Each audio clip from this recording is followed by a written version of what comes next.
Assalamualaikum warahmatullahi wabarakatuh. Hello everyone, I'm Olivia Ulandari with student ID number C1B021036 from Jambi University with study program management. Honorable Mr. Bambang Purnomo SAMM as a lecturer of performance management subject. So now I would like to present the result of resume performance management material.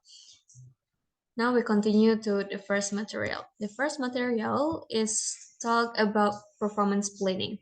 Performance management planning is the process of preparing a performance plan as an elaboration of the goals and programs set out in the strategic plan, which will implement by organization through various plan activities. The essence of performance management, namely how to manage all organizational activities to achieve predetermined organization goals. Performance planning is a process where superiors and subordinates work together to plan what should be done and how it should be measured, recognized, and plan to overcome obstacle and understand the work together. And this is the one example of a performance management model. It's from Deming. The model start with developing a plan, carry out a implementation action, monitoring and result of implementation, and reviewing the progress achieved.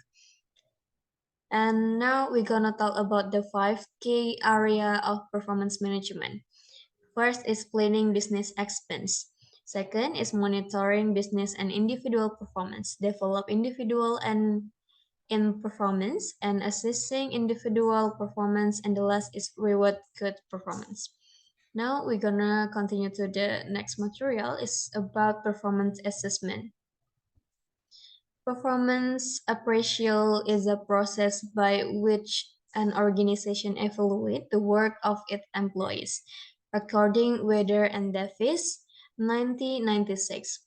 In other definition by Mondi 2008 suggests a form system for reviewing and evaluating the performance of individual or teams and carry out their duties. Based on the definition, performance appraisal is a process used to identify, encourage, measurement, evaluate, improve, and reward employee performance. Now we're gonna move to the benefit of performance appraisal. According Wither and Davis, 1996, its first is performance improvement. Second is compensation adjustment, employee placement, training and development needs, career planning and development, detect staffing process weakness, detect incorrect information, detect job design errors, and the last is ensure equal employee opportunities. Now we're gonna move to SMART principle in setting performance standard. In the SMART principle setting performance standard, we have specific, clear, and detailed, measurable, achievable, and result oriented. And the last is time frame. Time frame, clear time frame for achievement. And the next is two components of performance appraisal. First is result aspect. Key performance indicator describe the aspect of employee result. Measurement of work result is done through the preparation of employee key performance indicators. And the second is competency aspect.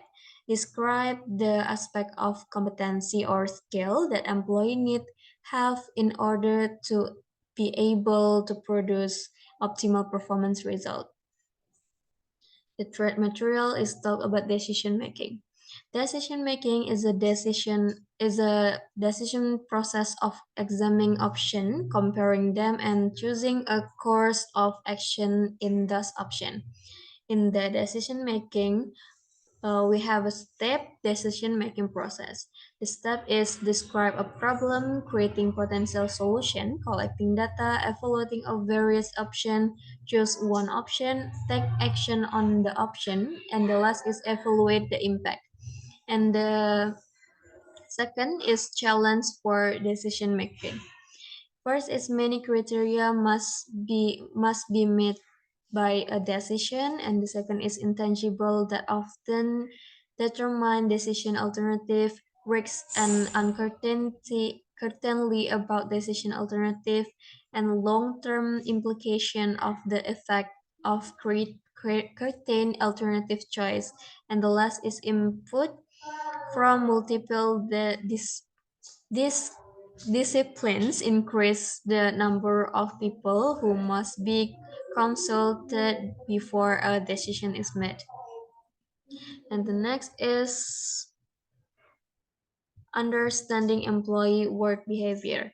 Employee work behavior has a significant impact on employee productivity, job satisfaction, and overall organization success.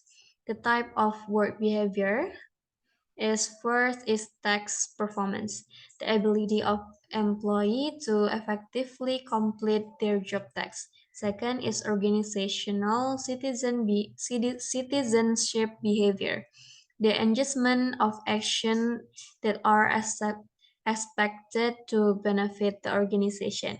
And the last is counterproductive work behavior. Work behavior that harms the organization or its members, such as theft or harassment. And the last point is about factors that influence work behavior. First is individual difference, such as personality traits and values, can affect how employees approach their work. And the second is job characteristics, such as work length and autonomy, can also influence work behavior. And the last is organizational culture and leadership style. When this can shape employees' attitudes towards work and influence their behavior accordingly. And that is all for me. Thank you so much for listening. Assalamualaikum warahmatullahi wabarakatuh.